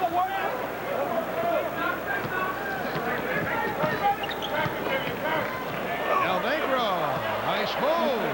North-south move by Vinny Del Negro again, going toward the basket. Nick lead is now 15. Starks got the step. And he was fouled. Lloyd Daniels, once again, that's a second foul. And very quickly, the Spurs over the limit. Oh, Vinny Del Negro sizing up the defense. He saw Blackman wasn't set defensively, and that's why he accelerated, using that left hand quite comfortably. John Starks now 2 out of 3 from the foul line.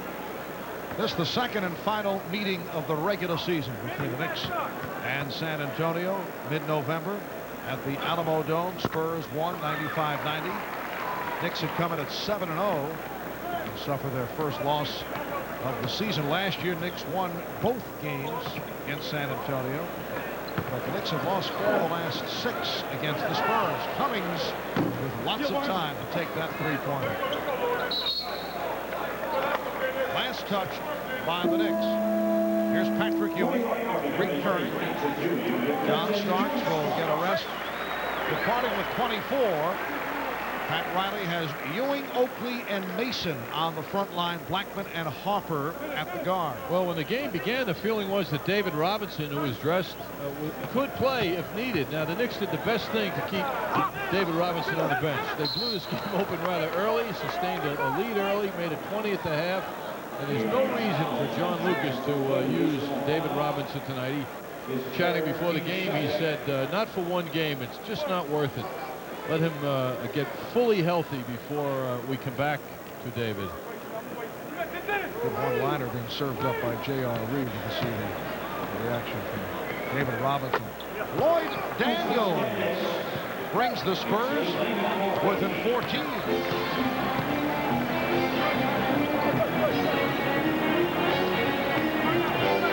8:35 remaining in the fourth quarter. Knicks have led virtually all the way, leading by as many as 24. And the call against Ewing, who does not like it. That is his third. Patrick Ewing trying to get position, being harassed, leaned on by Dennis Rodman, and that left elbow to the neck of Rodman is what did it. About a 10-4 run by the Spurs. And with the ball, Miguel Knight has been a contributor, hitting on 3 field goals here in the fourth quarter. Del Negro has shot well. Got the step. And is called for the offensive foul. Del Negro getting that step. Rolando Blackman. Charles Oakley always thinking defense, willing to take the hit, and he does to his advantage. Technical foul called on John Lucas. Well, John apparently did not like some of those recent calls, had something to say, and was called for the tee by Ron Garrison. So Rolando Blackman, 2 for 2 from the line, will shoot the technical. And the Knicks now lead by 15. And John Lucas wasn't happy with this call. It happened in front of the Spurs bench. Del Negro going up and clobbering Charles Oakley. The official feels that Oakley had the position before Del Negro got there, and the foul therefore was on Del Negro.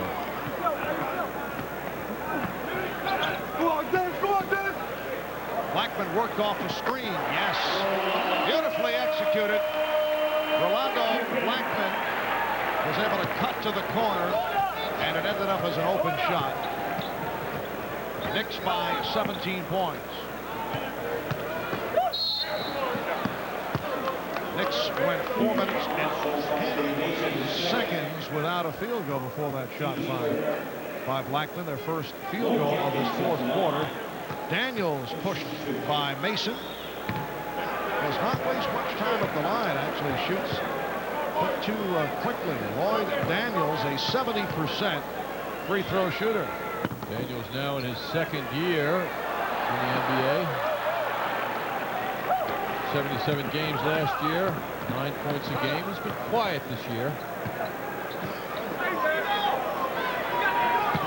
Mason with a beautiful spin.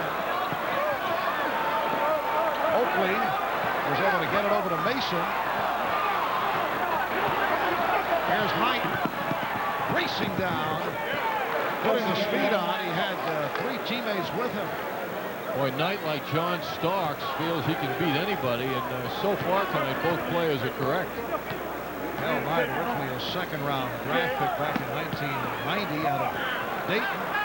Ewing stripped, and Knight again leads the break, beating Daniels. Looks like Ewing got a piece of it. And here's Harper uncontested. So the Knicks now lead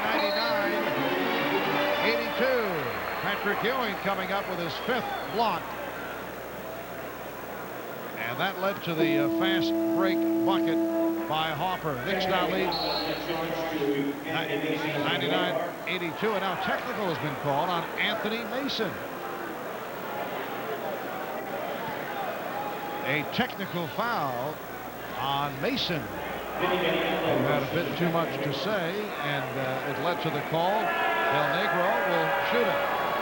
I think Anthony Mason might be in a new category of getting technicals on glances at the officials. He's very good at that. In the third quarter, Nets running away from Minnesota. Isaiah Ryder loses the ball to Kevin Edwards. Ahead to Kenny Anderson, who drops it home. Nets led by 23 after 3. Still way ahead in the fourth, Marv.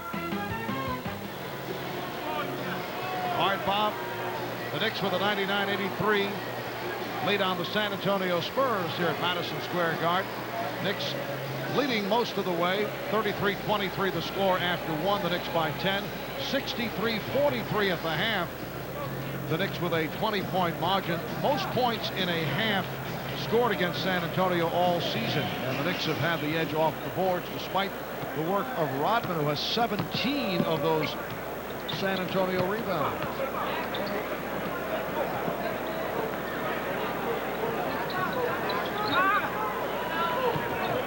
Shot clock down to 7. Daniels for 3. Lloyd Daniels hits from downtown. He has 9 points, and the Knicks lead is now 13. He makes that three-point shot look like a foul shot with the ease with which he executes it. Oh, what a move! The slam, the windmill slam by Charles Oakley.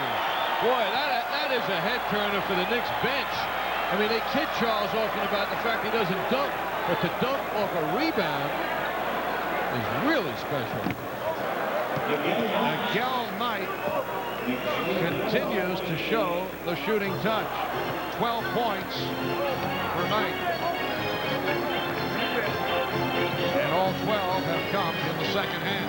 101-88, Knicks with the lead. 5.5 remaining fourth quarter. Ewing. And the tip is good.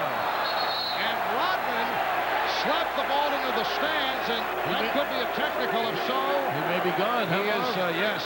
It will be all over. Let's see. No, they call delay of game. Well, it is a technical foul on the team, but I think Dennis Rodman was fortunate that he did not get a technical assessed on him personally. But if he did, discussing it, all right. Well, this isn't a friendly chat, as far as I know, until Rodman breaks out with a smile. Now, Pat, I think Pat is handling it in playful fashion. But you know, Marv, had Rodman been tossed, it would have been the 4th time. But in all situations, always with the outcome clearly decided, which is what he has promised his team. Basket won't count. Foul before the shot by Oakley. That is number 4.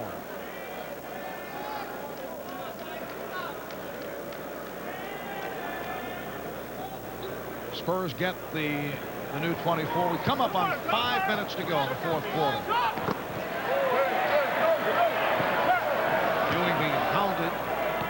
by Rodman.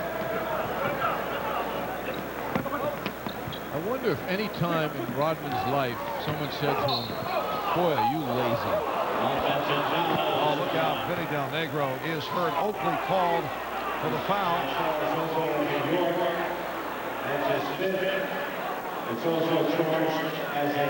And it's called a flagrant foul on Oakley.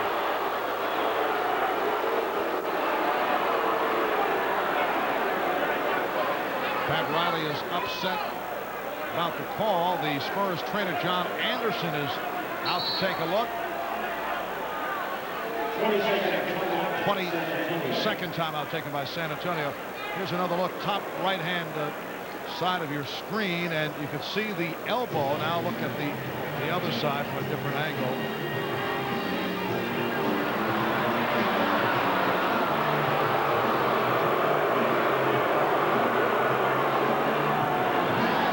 Take another look now at that play, resulting in the flagrant called on Charles Oakley.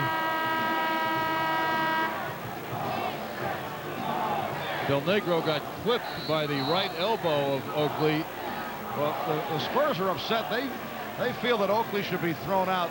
Their version is that Oakley threw a punch. That's what they're saying to the official. But it was a flying elbow. But John Lucas is claiming that Charles Oakley took a punch and he wants him thrown out. It looked inadvertent in the replay as Oakley turned to go to the basket. Meanwhile, that's his third flagrant of the year, and the NBA is counting these days. Well, Del Negro on the line. He has been on a roll at the foul line. That is his 38th straight successful free throw. Make it 39 in a row. He's a 94% free throw shooter. Charles Oakley in a discussion with the Iceman, George Gervin, and assistant coach John Lucas. 5:01 remaining fourth quarter. The Knicks lead 104-90. Knicks have led by as many as 24. They double up on Knight, and he's pushed. Foul on Ewing. 4 on Ewing. Here's another look, different angle on the Oakley Del Negro incident. Yeah, that was inadvertent right there.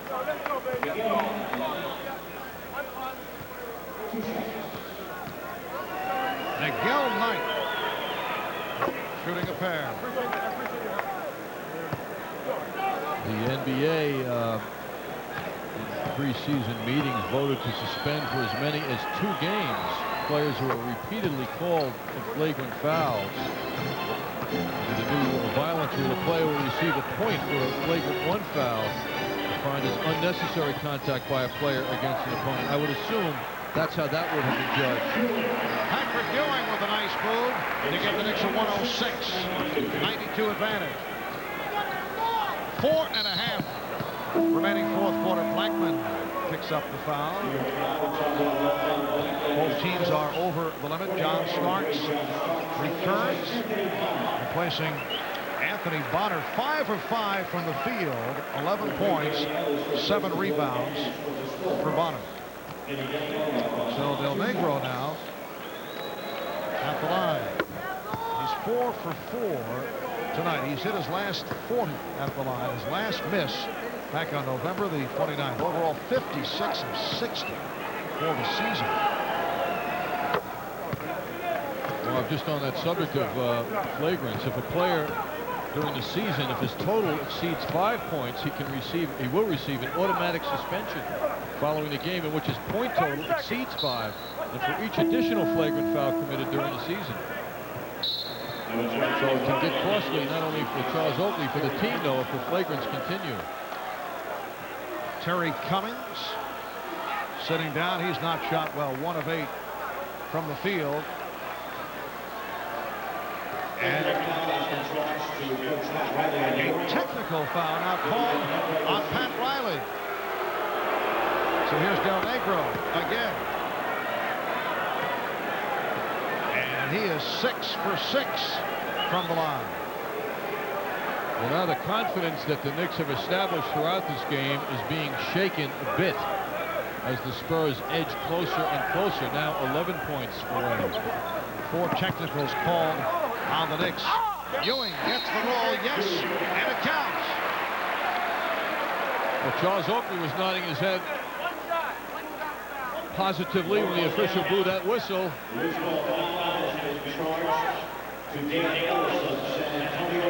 Ellis called for the foul away from the shot. The basket by Ewing was good, and then Oakley pushed by Ellis, so he will go to the line. And a technical foul called on Dale Ellis, who had a bit too much to say, complaining about the call. So once technicals are being called, the officials become very sensitive, that understandably, to any complaints, anything that's said. And so we now have had 7 technicals called in all, plus a flagrant. J.R. Reed, who had the hot hand earlier, coming on for Dale Ellis. Ellis, early second quarter, had 20 points. He sits down with 24. Well, what was an 11-point lead seconds ago now has become 14 with the possibility of 15, which pretty much sinks the Spurs right now. Charles Oakley's finally gotten to double-doubles. It looked like he wouldn't get there a little while ago. The next 110, Spurs 95.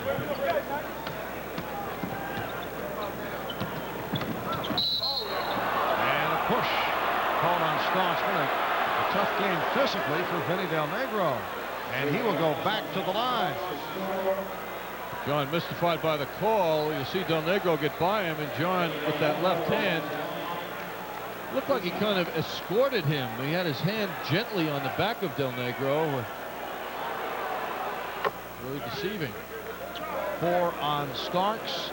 Del Negro 7 for 7 from the line. He's hit 43 straight. Make it 8 of 8. And when you're a good foul shooter, as Vinny Del Negro is, you get upset when the rim rolls in, as he just did. He was annoyed. Well, you consider that a miss if you have a very high standard, as he does. 110-97, Knicks with the lead. Harper, yes, that's just within 2-point range. He stepped on the line. 112-97. The Knicks on top with 3:35 remaining in this fourth quarter. Reed left open. JR has 15, and the Knicks have a 112-99 advantage. New York Knicks trying to make it 6 straight wins, 8 of the last 9. Ewing blocked by Rodman. Quick release by Knight, and Ewing sweeps the boards. Rodman stays with him.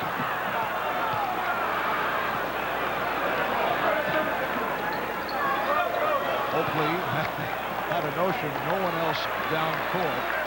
Charles ready to pump the jump shot, then changed his mind wisely. Ewing, yes.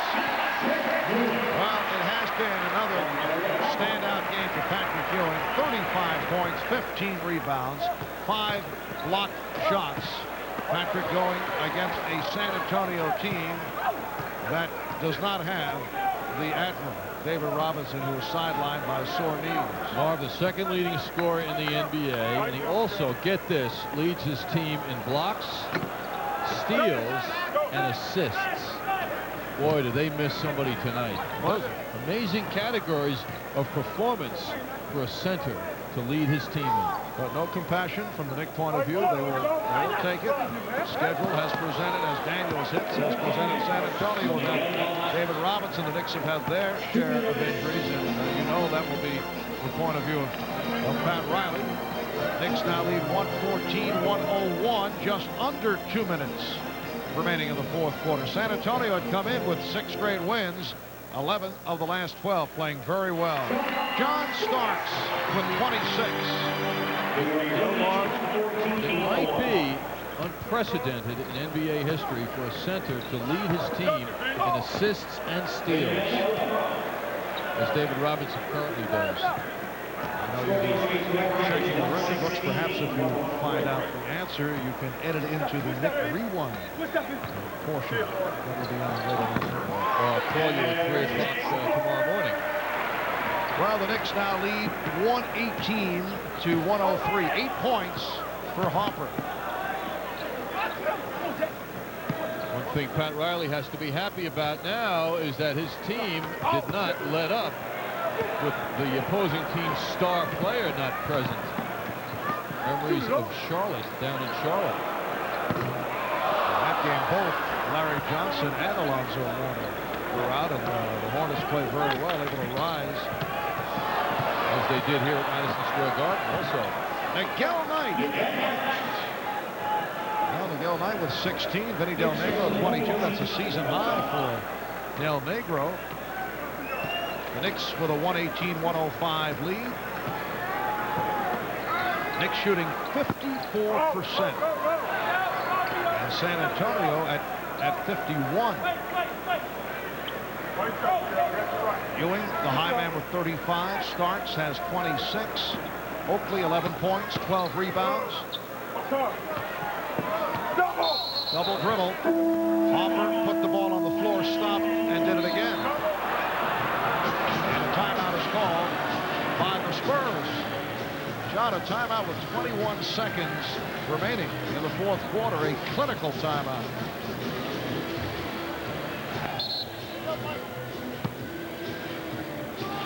It's time right now, John? It's coming up. Just have patience. All right, okay. Well, 21, 5-10 seconds. Remaining fourth quarter. John Lucas with a strategic timeout that obviously did not work as Harper stole. Now feeds Blackman. And the Knicks lead 120 to 105.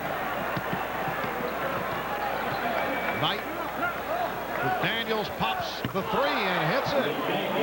Lloyd Daniels come on in the second half. He now has 14. Knicks lead by 12. Final seconds. And that will do it. So the Knicks make it 6 straight wins, 8 of the last 9. A successful closing out of the 3-game homestand. They now head to Orlando for the Friday night meeting with the Magic. And then they'll be back home on Sunday to go up against the Philadelphia 76ers. San Antonio sees the 6-game win streak come to a close. Spurs drop to 26-13. The Knicks now 26-9. We'll be back with our built up the big lead. They allowed it to be dented a bit, but they never gave way, and they won tonight.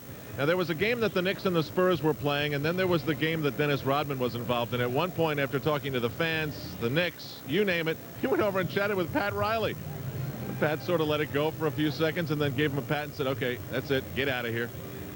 It got a smile out of Jeff Van Gundy, who's 32 years old today, and it was just one of the many moments in which the blue-haired Dennis Rodman, who is enigmatic, mercurial, and weird, had everyone watching him tonight. Welcome back to the Garden. I'm Al Troutwig. Michael Kay is in the San Antonio Spurs locker room, as is our usual custom. Curtis Bunn is in the Knicks locker room. Pat Riley's press conference still to come.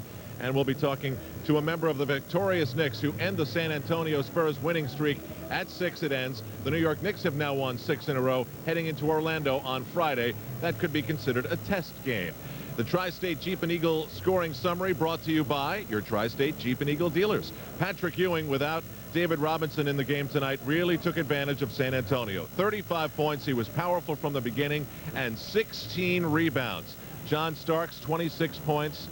Starks also contributing mightily with 6 rebounds and passing the ball well. Rolando Blackman off the bench for 19 points. That's his season high. Charles Oakley had another double-double, 11 points, 12 rebounds, and a flagrant. That's now 3 on the season. Dale Ellis had 20 of the first 30 Spurs points. Only 4 after that. He finished with 24 points, 9 of 17. Vinny Del Negro, Miguel Knight, J.R. Reed, and Lloyd Daniels all got hot in the fourth quarter for brief stretches, and that made it a little bit interesting as the game became a little bit ragged. Del Negro finishing with 22, Miguel Knight with 16, J.R. Reed with 15, Lloyd Daniels with 14. And now joining me here on the floor at Madison Square Garden is John Starks. A little different tonight, John. The camera's up there just to let you know about the ground rules. It was an important thing for the Knicks, John, was it not, to take that 20-point lead at halftime and hold on to it? I think it was. We needed to get off to a good start. I think over the last couple of ball games, we've been doing that in the first half. John, how about yourself? You were in a groove for just about the entire game and seemed to be as intense as ever. Yeah, I felt that I had to come out and up my intensity and on defensive end of the court. You know, I wasn't too much worried about the offensive end. I just wanted to get out and have a good aggressive defensive game. Now, what's your read on Dennis Rodman? I mean, every time you look at him, it's something new. What does he do to your concentration on the floor? Well, he tried to get up into you and irritate you and get you off your game. Did he almost do that to you? Not really. I think, you know, when we played him down in San Antonio, he was grabbing me, and he got me out my game down there. But up here, you know, I just said, I'm just going to go ahead and play. Now, John, I'm waiting for the final assist total for you, but you had 7 in the first half with 17 points, and you had many more in the second half. It's become a very big part of your game, and I wonder how much, you know, you learned in that and running this team in the point guard position right after Doc got hurt. Did that help? Oh, it helped a great deal. I think, you know, playing that position of some time while Doc was hurt, you know, gave me a chance to see the offense a little bit better. So when I penetrate and get into the gap, I know what to look for. Well, John, this team is now 17-4 at home. Give me a little bit of the state of the union feeling of the Knicks. Charles Smith almost came back today, 6 wins in a row. Yeah, we're feeling real good. We can't wait till Charles get back because it's just going to make our team a lot stronger. You know, we just have to continue to play and not worry about, you know, when he's going to come back, but understanding that he will be back. Was it just the absence of David Robinson, or was it something that the Knicks did from the very beginning of this game? I thought, you know, even if David was going to play today, I think everybody was intense on coming out and making up for that game we gave away to him in San Antonio. You know, Patrick was into it, and Oak was into it, as you see. And, you know, the intensity level out there was great. Now, I mentioned earlier about Dennis Rodman. When you did get into it with him for just a moment, are you having fun? Because he certainly seems to be. No question. I'm trying to stay focused, though, while I'm having fun with him. He's the type of guy who like to, like I say, get into your game and get you off your game and play mind games. John, what about Friday? Looking ahead to Shaquille O'Neal and the Orlando Magic, who are now 6 games behind you in the Atlantic Division. Well, it's going to be a big game for us, no question about that. We had to come out and, you know, did what we did up here when, you know, they came here and, you know, double-team him, make him give the ball up, and shut down their fast break. John, congratulations. Great game, and once again, thanks for coming out of the locker room. Thanks a lot, Al. All right, John Starks of the victorious New York Knicks tonight, saluting some of the fans for joining us. He'll receive a watch from Fendi, the 900 series, registered Italian design, finely crafted in Switzerland with an ETA quartz movement for precision timekeeping. Water resistant to 165 feet, the Fendi timepiece collection available at select Macy's stores. Knicks were running tonight, keyed by their defense. And the production isn't there, but tonight it was. It really was. How much of it do you think was due to Robinson's absence? Listen, we had 5 of our top 9 players out at one time, so you know, it was a big blow to them because he's the major part of their offense. But I think we came ready to play tonight, you know, had he been there or not there. But you know, it's tough for them to go through that right now because, you know, they're on somewhat of a roll. And but I don't know, maybe it had a little bit to do with it. Is this game a sign of the team meshing together? Well, we're playing better. You know, we're playing better the last couple of games. You know, periods where we're opening up big leads, and you know, we just lose a little bit of our intensity somewhere along the way. And the thing that goes most, and it's discouraging because you want your team to continue to defend. The thing that goes first with big leads is the defensive intensity, and that's what goes first. And then if you're not shooting the ball, then all of a sudden people come back. Patrick Ewing had 35 again tonight. I mean, no one's even mentioned his name yet. That's like 5th game out of 6 with 30. Just is it becoming everybody just takes him for granted doing that? Well, I think that does happen. You expect, you know, at times, you know, Patrick to dominate, and he has for the last, you know, 10 days, 6 or 7 games. He's playing, you know, very, very well right now for us. We're getting him the ball, and he's mixing it up a lot. But I think that does happen. You know, he and John, you sort of expect it every night, and it's only when they're probably not, you know, having good nights that all of a sudden it sort of stands out. But when both of them are on their game, we're going to be very difficult to beat. Really are. Is Patrick's scoring now, is additional scoring now, is that because of the way he's going better, or is it because just things are going good for the team in general, and is it boosting him? Well, I think he made, a great statement, a week ago.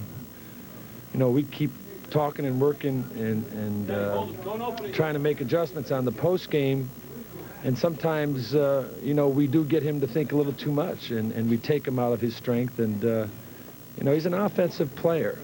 And he's a great offensive player. And as long as he's aware, I think, of what's happening out there with double teams and single coverage, like tonight they single covered him a lot, and he just went with it. And there's not many people that can stop him one-on-one, and I think that's what's happening right now. Pat, when a team doesn't have its leading player like San Antonio, that usually throws up a caution flag because there can be a letdown.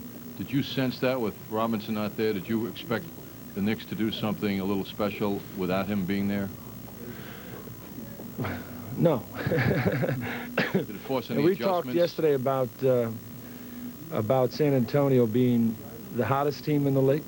They won 10 out of 11. They won 6 in a row. They had beaten us twice. The last 2 times we had played them, they had held us down low and in the offensive category, and I think in both those games they played a game much more physical than us. And the thing that we emphasized the most is that we wanted to be physical, especially in the post area, where I think we have backed off a little bit. But I don't know. You can't say what it was going to be like with him or without him. I just know that we had a great first half and played extremely well, and so I'm not going to try to rationalize it or figure out what would have happened if he was there. Just got to keep moving forward. Unless they had a new column. If they had a new column in the standings that said won, loss, win with injured players out, or lost with injured players out, I think, then it would be a case you could sort of categorize it. But since they don't do that, I don't think we should make much of it. What do you think, Cliff? Sure, whatever I said. Good night, guys. And the Coaches Conference tonight brought to you by the New York Times. The New York Knicks over the San Antonio Spurs, 120-108. Derek Harper out there for a very efficient 27 minutes, 8 assists, 8 points. That one for Orlando Blackman, his ex-teammate. It's the Dodge Super Savings Bowl. Knicks 120 for their 6th straight win over the San Antonio Spurs, 108. From the very beginning, his presence was obvious. In the end, he had 35 points and 16 rebounds. Patrick Ewing, our Nat West Banks player of the game. As we welcome you back to the Garden, we'll give you a glimpse of some of the things that Patrick did so well tonight. Remember, David Robinson out for the San Antonio Spurs. They started with a little Dennis Rodman on him, but for the most of the game, it was Terry Cummings, and he couldn't do much to slow Patrick Ewing down either. Welcome back to the floor of Madison Square Garden. Al Troutwig here. Some of the interesting numbers. Dennis Rodman played all 48 minutes and pulled down 20 rebounds. As a team, the San Antonio Spurs only had 29. As I said before, Rolando Blackman had a season-high 19 points, and Anthony Bonner was impressive as well. 5 for 5 from the floor, 11 points, 7 rebounds in 24 minutes. We'll hear from Curtis Bunn and Michael Kay in just a moment, but right now, the MCS Cannon Great Teamwork Moment. And there were many for the Knicks tonight who allowed their defense to key a fast-breaking offense. Watch Oakley, Starks, and Ewing get involved as we rewind it. Oakley, the touchdown pass. You know who that's going to. John Starks, who looks inside for Ewing. San Antonio's transition defense nowhere to be found. As promised, Michael Kay from the Spurs locker room. Curtis Bunn will talk about the Knicks. Who should we start with? We'll go with Curtis. Knicks won. Thank you. Curtis, who'd you talk to? Charles Oakley, about the physical play later in the game, especially the play with Benny Del Negro went down. And Oak said it was bull.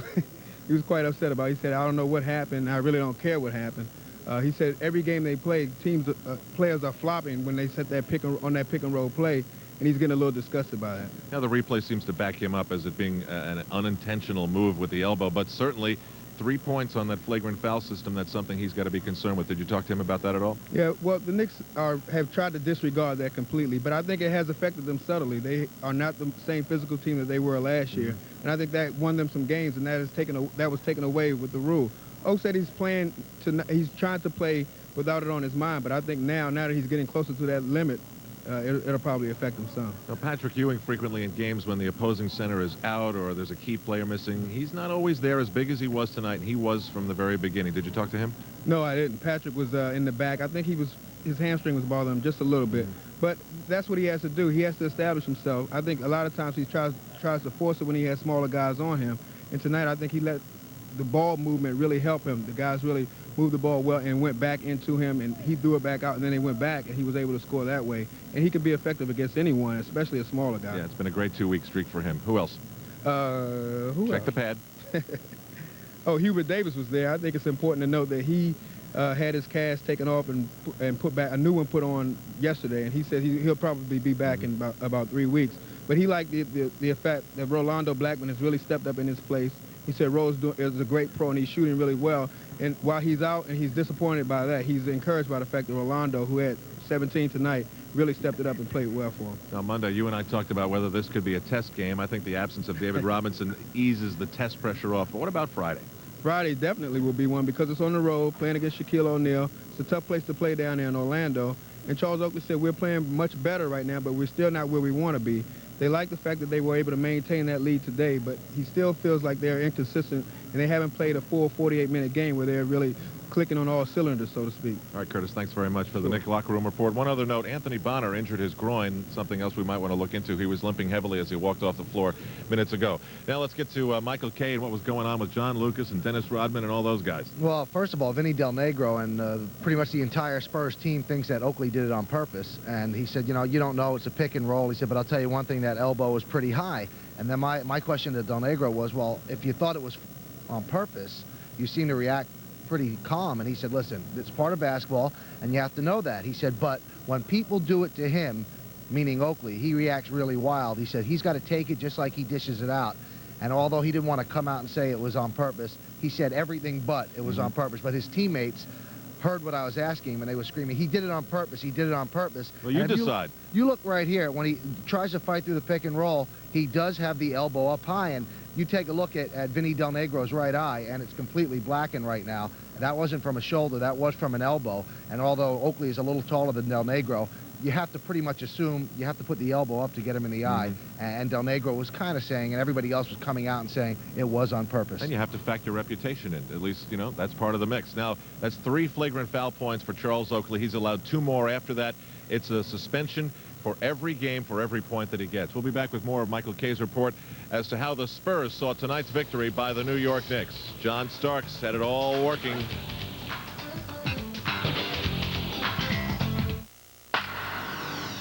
Teamwork. It's the cornerstone of any championship season. The Garden, another sellout. Watch the Knicks beat the San Antonio Spurs 120-108. Just a few more minutes to go in our post-game coverage, and then we'll take you live to the play-by-play. And Mike and Jennifer will be talking to Peter Boyle, who was in the front row. Jerry Cooney was next to him. Chris Calloway of the Giants, Aaron Pierce, and a special look at the NHL All-Star Game, which is coming up this weekend here at Madison Square Garden. It was supposed to be the 10th meeting in their NBA careers, Ewing against the Admiral David Robinson.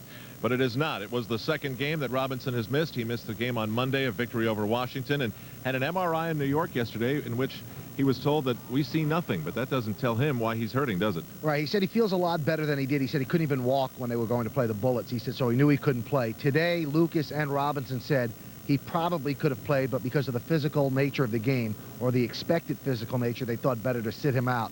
But Robinson is somewhat concerned because after the MRI, he still doesn't know what's wrong. He said, I would ease my mind just a bit if I knew why it was bothering me as much as it was. He said, but it does feel like it's getting better, but you just want to know what it is because it might come back. What did the Spurs talk about in terms of the tempo of this game? This was the #2 defense in the NBA that the Knicks dismantled, and if Robinson is so important to the defense, as John Andres pointed out, you're talking about a team that doesn't have the man-for-man defensive commitment that the Knicks do. Well, you know, without Robinson, it just takes away such a big part of the game. It seems so obvious, but you've got to switch Dennis Rodman onto Patrick Ewing, and then Dale Ellis onto Charles Oakley, and you're really playing small when otherwise you would be playing big. So they also felt that they were at a disadvantage because they wanted to get the Knicks into their pace and run the basketball just a little bit more. What Del Negro said in particular was without Robinson, they had to totally count on Terry Cummings. He said the reason you have to count on one guy offensively without Robinson is because Dennis Rodman brings nothing to the table offensively. Nobody's ripping him for that. That's just his game. Lucas said, listen, the guy's going to get 20 rebounds, but we have to look elsewhere for points. That's what they did, and they didn't get it. Cummings didn't come up big. Only Dale Ellis gave them points in the first half, so they had no inside threat. Usually they like to play the inside-outside game. They'll kick it into Robinson. If it's not there, he'll kick it back. But now there was no inside threat, so the Knicks could play their men up tight at the perimeter, and the outside game wasn't there for San Antonio. Well, this couldn't have been a down locker room, really. With Robinson out, they've got a sort of a built-in excuse, and they've now still won 11 of their last 13. It really wasn't down. I mean, a lot of people were joking around. Lucas said, listen, we knew coming into tonight's game that without Dennis Robinson, without Mr. Robinson, that we'd have to play a perfect game. And we didn't play a perfect game, and that's why we lost. Without David Robinson, they do have to play a perfect game, and they weren't anywhere close to that. He said, you know, the game got close in the third quarter and early in the fourth quarter, but we have to realize the only reason it got close is the Knicks let up. He said, we were never in the game, we never should have been in the game, and we never were in the game. All right, Mike, thanks very much. When we come back in our post-game coverage, we will hear from Patrick Ewing. Bruce Beck just spoke with him in the Knicks locker room, and he was huge tonight.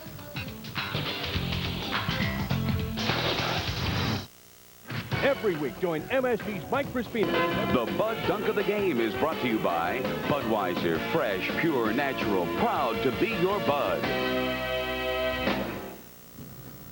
And now the Bud Dunk of the Game. None of us here ever remember seeing Charles Oakley get up like that. His second dunk in the month of January. He said it was his New Year's resolution. That after a dunk was blocked earlier in the game by Dennis Rodman. Now, as we reported earlier, Charles Oakley was called for his third flagrant foul of the season when he collided with the head using his elbow of San Antonio Spur guard Vinny Del Negro. Minutes ago, our own Bruce Beck caught up with Del Negro, and he had an easy explanation. Here it is. Yeah, it's something I wanted to take back to Minnesota tonight, and no, it's just part of the game, and Oakley's elbow obviously is known for that, and got caught in a pick and roll with him, and he swung his elbow around and hit me right on the side of the eye, but it's just a little swollen. It's fine. The doctors looked at it, so it's no problem.